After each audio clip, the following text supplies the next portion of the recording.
Jadi apa sih itu vaksin COVID-19 ini? Ya, vaksin itu ingin supaya orang-orang yang disuntik vaksin itu punya antibodi. Nah, ini kan vaksin COVID-19. Betul. Jadi pengennya orang yang disuntik punya antibodi terhadap COVID-19. Gitu, supaya nggak kena COVID-19. Betul. Ataupun kalau kena ringan aja. Dengan aja ya, baik. Mungkin ini bisa nanti digabungkan dengan vaksin yang wajib itu kali ya, nanti ke depannya ya, kalau misalnya ini enggak BCG gitu ya. Tapi enggak kali ya? Nggak bisa digabung. Nggak bisa digabung ya? Ini COVID ini, vaksin COVID ini harus selesai dulu. Jadi kan kalau yang baru masuk di Indonesia itu nanti targetnya pemerintah itu sebetulnya setuju dari 11 perusahaan vaksin di dunia, 7 itu udah di ACC oleh pemerintah. Tapi yang masuk ini sementara Sinovac. Nah, Sinovac itu 2 kali penyuntikan, jaraknya itu 2 minggu. Nah, setelah lewat 2 minggu, tambah 4 minggu lagi baru boleh vaksin yang lain. Berarti Mas Bobi takut ya? Takut ya. Yang ditakutin biasanya itu kalau ini kan vaksin fase pertama itu tenaga medis dulu nih yang divaksin. Nah, ini banyak banget tenaga medis itu yang mempertanyakan namanya ADE, antibody dependent enhancement. Jadi takutnya gini, setelah disuntik vaksin ini, terus terpapar COVID, sakitnya jadi lebih berat. Takutnya kalau kena COVID, antibody yang terbentuk melawan COVID yang tahu-tahu kena jadi lebih berat dapat COVID-nya. Itu yang tenaga medis takut. Nah, tapi ini penyakit dalam itu kita sudah di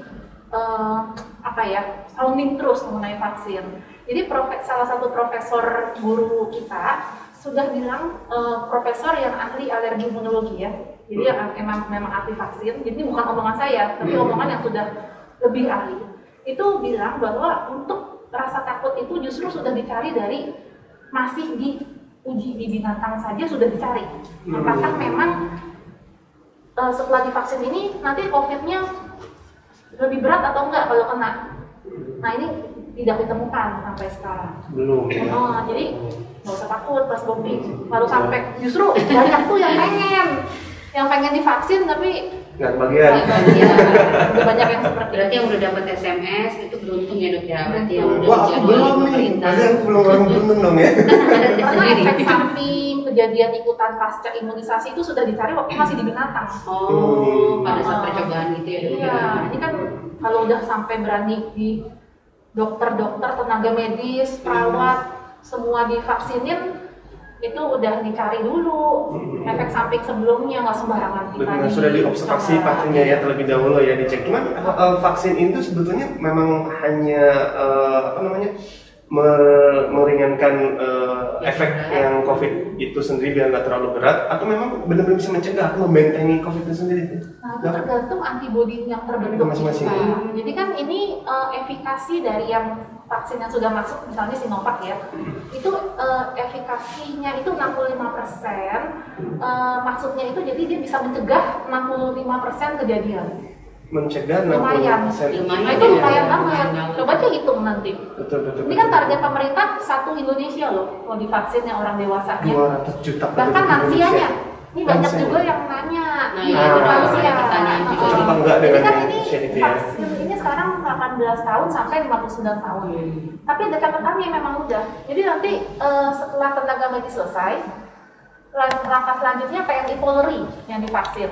Setelah PNI Polri itu baru yang lansia.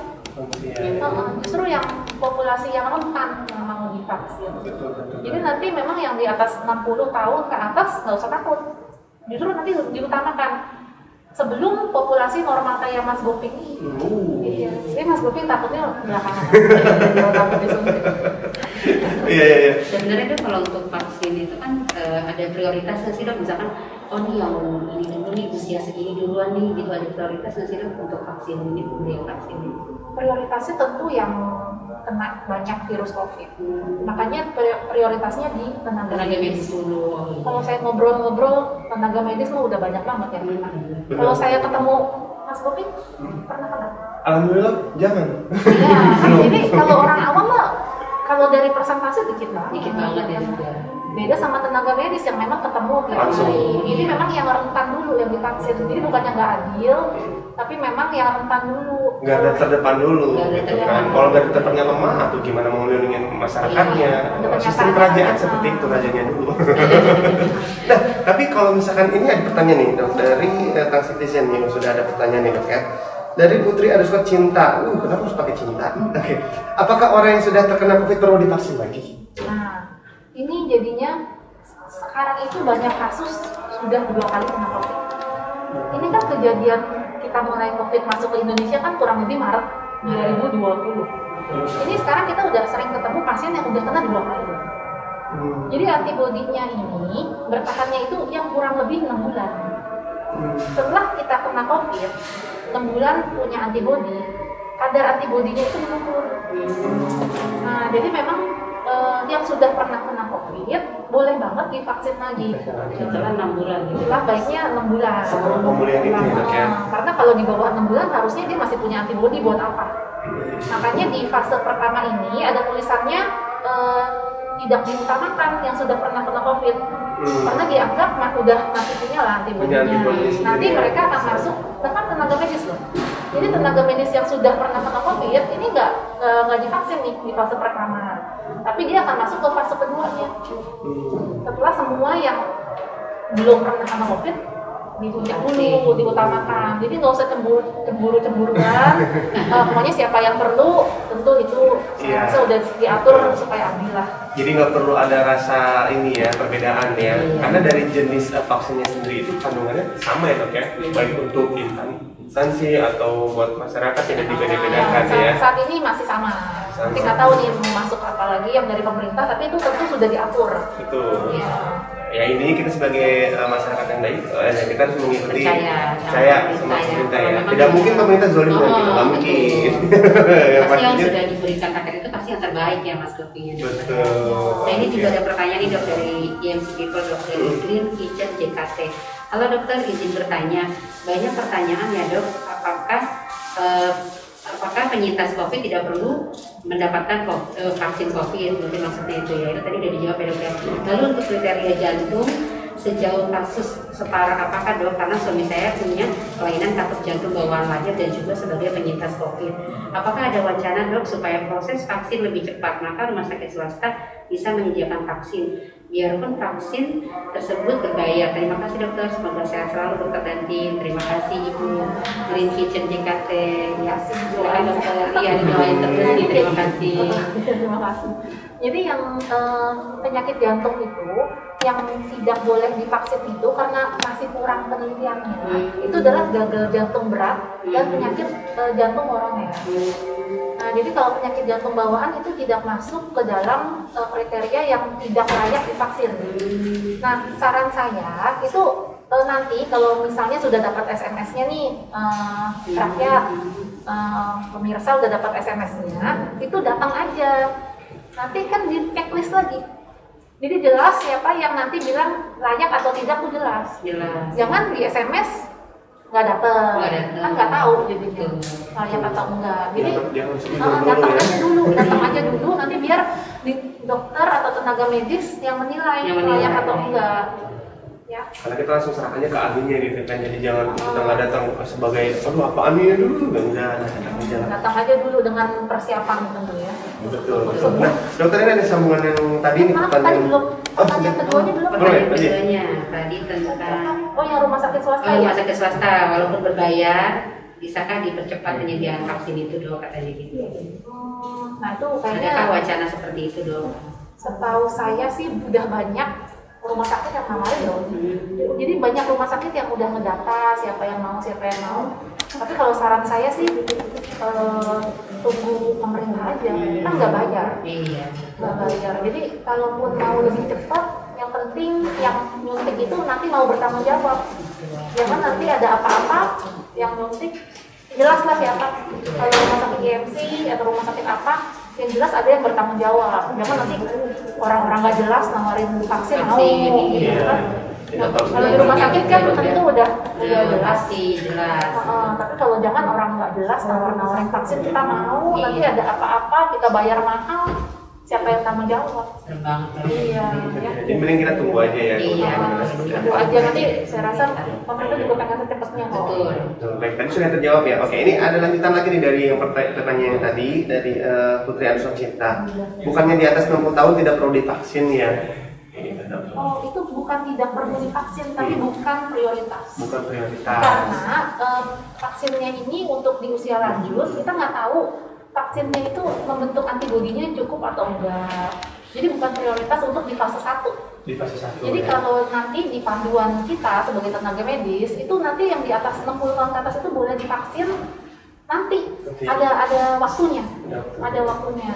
Dengan catatan vaksin tersedia. Jadi boleh yang di atas 60 tahun itu. Jadi intinya bukannya tidak boleh ya, tapi nggak boleh. Ada waktunya. Ada waktunya. Bukan protes dulu. Jadi sekarang udah datang, tapi bukan untuk protes yang dulu ya. Memang tenaga medis dulu. Oke. Justru ini lucu karena banyak guru-guru kita yang di atas 60 tahun nanya semua. Saya ikut nggak? Saya ikut nggak? Semuanya bilang nanti ya Prof, tunggu ada vaksinnya. Pokoknya kalau ada pasti emang ada waktunya itu untuk lansia. Bukan nggak boleh jadi ya. Jadi protesnya dulu ya. Oke, baik. Nah, itu mudah-mudahan sudah terjawab ya. Nah, ada pertanyaan lagi dari Tansitijen nih dari @deni_ramdhani. Melihat sekarang ini di berita adanya orang yang divaksin dan lalu meninggal karena COVID, gimana itu dok? Orang divaksin lalu meninggal karena COVID. Iya. Nah, ini jadi kalau kita habis divaksin terus kita kena COVID kayak wakil bupati apa Sragen atau apa ya? Bukan meninggal sih, bukan meninggal tapi kena COVID setelah divaksin. Itu nanti kalau jaraknya terlalu dekat, mungkin sebelumnya itu dia udah terpapar ya. Nah ini juga salah satu kemungkinan itu. Jadi sebelum dia divaksin, sebetulnya itu dia udah lagi window periodnya kena COVID. Karena sebelum divaksin itu kita tidak dicek dulu. Kita kena COVID atau enggak? Karena terlalu besar biayanya untuk mau divaksin, cek dulu, iya bibinya. Jadi mungkin sebelumnya itu sudah terpapar COVID karena window periodnya dari kita kena virusnya sampai kita sakitnya itu bisa sampai 1 bulan 40 hari pun ada loh. Wow.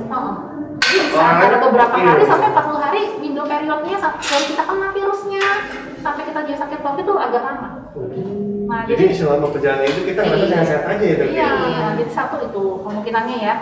Nah tapi terus kalau orang parno, saya juga termasuk orang parno. Jadi kan kita itu satu ya kemungkinan. Jadi satu udah kena sebetulnya mungkin. Atau yang kedua kenanya karena divaksin. Nah ini juga salah satu hal yang lagi didata terus. Tapi kalau dari data penelitian harusnya pun kalau kena mestinya ringan. Masih baru dengar kalau yang meninggal. Yang saya dengar meninggal itu justru orang habis divaksin terus mendadak meninggal. Nah itu kalau yang mendadak meninggal itu semuanya bilang meninggalnya bukan karena vaksinnya. Tapi kalau saya pribadi sih kalau kita takut nih misalnya itu kan data yang dipegang oleh perusahaan farmasi. Nah itu nanti data itu kan nanti akan dibuka, kita semua akan tahu itu sebenarnya. Jadi kalau mereka kriminal gitu ya, itu nanti rusak nama perusahaan farmasinya. Nanti kayak Pfizer kan ngeluarin vaksin mRNA tapi minta negara kita tanda tangan. Kalau sampai ada efek samping nggak mau dituntut misalnya. Nah itu kan sampai sekarang juga kita nggak mau tanda tangan. Nah itu kan orang mau lepas tangan, masa kita biarin aja gitu kan enggak gitu. Ya jadi memang betul bahwa kita harus kritis, hati-hati, tapi juga jangan khawatir berlebihan karena pada kenyataannya banyak yang sudah divaksin dihitung dulu, dicari penyebabnya, itu kan didata terus di mana-mana. Di Indonesia kan memang lagi masih ongoing dari Agustus, penelitian fase 3 untuk Sinovac dari Agustus. Cuman ini kan keluar emergency use-nya, jadi boleh diberikan baru keluar, makanya ini disuntikin tenaga medisnya. Dan juga kita harus bijak juga sih kalau misalkan kita baca berita ya, karena kita harus tahu juga kebenarannya, sumbernya dari mana. Takut dari grup WhatsApp, tidak tahu ya. Saya juga orangnya parnoan sih, jadi ya saya ngerti banget kalau ada pertanyaan kayak gini, tapi ya yang bijak aja, diskusi sama dokternya, jangan langsung ngejudge gitu, diskusi dulu itu kali ya. Itu Kang Citizen, Young People dan Skandis ya. Kita siap dalam menampung berita. Ada pertanyaan dari Risa Kosasi 6. Ibu menyusui kenapa belum divaksin ya dok? Jadi gini, prioritas. Persatuan Obstetrik Ginekologi Indonesia baru memberikan pengarahan juga bahwa kalau yang hamil atau berencana hamil bahkan lagi nyusuin itu semuanya harus nunggu nggak bisa divaksin karena belum ada penelitiannya. Jadi kalau yang berencana hamil pun sekarang divaksin nih, tunggu 4 minggu setelah vaksinnya selesai baru boleh hamil. Yang nyusuin juga lagi hamil itu nggak bisa divaksin dulu sekarang karena masih kurang penelitiannya. Gitu. Jadi kan kita juga vaksin di fase awal ini tetap minta yang lagi hamil atau nyusuin memang daya tahan tubuhnya turun. Banyak banget pasien hamil yang COVID dan COVID-nya kadang agak nggak ringan gitu. Itu memang harus tetap jaga, jangan ketularan. Jadi utamanya kan bagaimanapun kita takut ada efek yang lain ke baby, nah yang kurang penelitiannya. Jadi memang saya ngerti banget kalau lagi hamil takut gitu, tapi ya memang lebih baik jaga-jaga daripada maksain divaksin yang sesuatu yang kita belum tahu kebenaran penelitiannya belum Betul. kalau untuk ibu hamil dan menyusui. Jangankan vaksin ya, kadang-kadang kalau misalnya ibu hamil lagi enak badan juga kayaknya ragu mau minum obat gitu ya. Gitu. Ini vaksin gimana? Ini vaksin emergensi. Gimana COVID ini kan baru juga sebetulnya ya virus ini, dan pemerintah sampai saat ini masih terus meneliti ya, dan kita harapkan ya segera lah itu loh COVID ini. Dunia bahkan lagi dunia kita udah jenuh dengan masalah ini. Kita sudah bosan. Dulu yang hamil divaksin, tapi di luar negeri aja enggak gitu. Ini kegantengan saya nggak terlihat seperti ini. Harusnya kan harusnya lebih terpapar ya. Itu dia. Jadi jawabannya adalah tidak dulu ya untuk ibu hamil ya, karena yang tadi sudah dibilang ya, sudah disebutkan bahwa ini masih diteliti. Kita harapkan tapi yang sudah terkena COVID ibu hamil rata-rata sembuh atau memang bagaimana dok? Kasus-kasus yang kan ditemukan saat ini. Ibu hamil itu kan daya tahan tubuhnya turun. Jadi memang ya yang lagi orang yang lagi daya tahan tubuhnya turun gimana sih? Ya jadi memang orang hamil jangan kena COVID kalau bisa. Benar-benar jaga banget. Benar-benar dijaga juga banget. Hati-hati ya yang lagi hamil nih. Oke, baik. Sebenarnya dok, ini ada pertanyaan juga nih dok. Kalau misalkan orang yang nggak mau divaksin itu dok, sebenarnya berbahaya nggak sih dok? Dia nggak mau divaksin ini karena saking takutnya terlalu banyak berita yang meninggal, takut jarum suntik kayak Mas Bopi. dia berlindung dari HAM gitu, hak asasi manusia. Sebenarnya bahaya nggak sih dok? Bukan bahaya, tapi nanti kita nggak mencapai herd immunity. Jadi kan kita pengen vaksin sampai satu negara loh nih mau divaksin rencananya. Sampai 2022. Kalau banyak banget yang menolak, nanti kan angka cakupannya jadi rendah. Nanti angka COVID-nya tetap ada gitu. Padahal maunya kan serendah mungkin angka COVID-nya. Jadi kalau memang tidak mau tidak mau divaksin itu nggak bahaya, tapi nanti bisa kena COVID.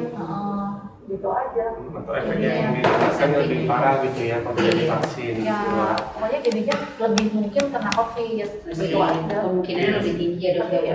Ini sebetulnya udah waktunya kita memikirkan orang lain juga aja gitu kan. Jadi jangan cuma tentang diri kita. Iya, bukan tentang diri kita merasa nggak aman atau apa, tapi kita lihat sekitar kita juga bahwa faktanya kan memang banyak yang terkena COVID gitu, dan faktanya juga orang-orang juga sudah banyak yang divaksin. Kenapa kita enggak gitu kan?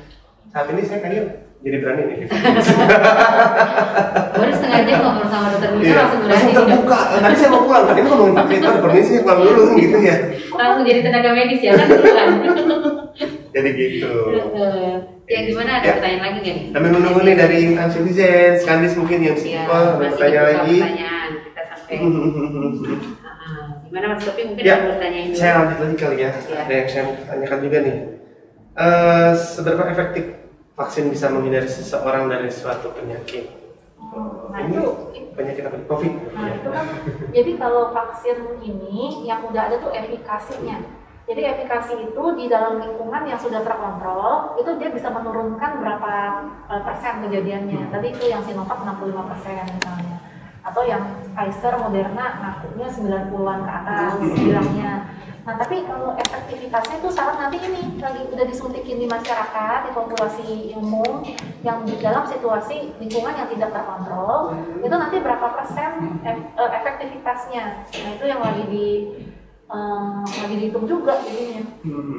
Terus kalau sudah divaksin, setelah divaksin itu ada efek samping nggak sih? Malah demam atau jadi malah batuk-batuk atau apa gitu?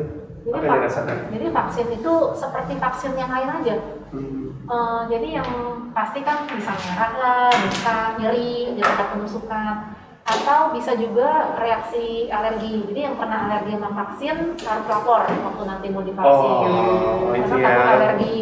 Atau yang sering itu, bukan yang sering ya, sebetulnya angka alerginya itu rendah loh. Cuma setengah sampai di bawah 1% sebetulnya. Tapi kan kalau misalnya di vaksin berapa 100 juta, itu kan 1%-nya aja udah berapa, ya kan? Udah banyak itu tetap 1 juta kurang orang ada efek samping. Itu makanya yang efek samping lain yang nggak enak itu bisa kayak flu, jadi bukan kena COVID-nya, tapi kita kayak kena flu.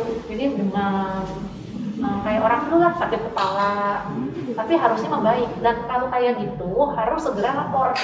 Pada saat setelah divaksin, 2 hari ternyata setelah divaksin kan harus nunggu setengah jam nih. Setelah divaksin harus diamati setengah jam, nggak ada masalah baru boleh keluar. Setelah itu kalau dalam 72 jam, biasanya kalau reaksi pasca vaksin itu kan 72 jam ke bawah. Nah itu kalau ada apa-apa langsung kembali ke tempat yang vaksin. Ya, jangan diem aja di rumah atau manggil wartawan. Atau coba diobatin sendiri ya, tadi kan langsung aja datang lagi ya. Iya, kadang begitu nggak mau repot dia gitu kan. Karena itu informasi yang penting juga bahwa kita perlu tahu ada efek apa setelah vaksin. Iya, jangan diem aja tapi manggil wartawan ya. Kita begini nih ternyata nih. Ya nggak gitu juga gitu kan konsepnya. Dan sebelum vaksin juga pasti ada screening dulu ya dok. Sebelum tidak disuntikan pasti ada data-data yang harus di juga ya dok. Kalau emang tidak layak vaksin ya nggak akan divaksin. Dan memang vaksin ini juga sudah ada sertifikat halalnya juga ya, betul ya, sudah diteliti ya bahwa aman gitu untuk tubuh kita gitu kan.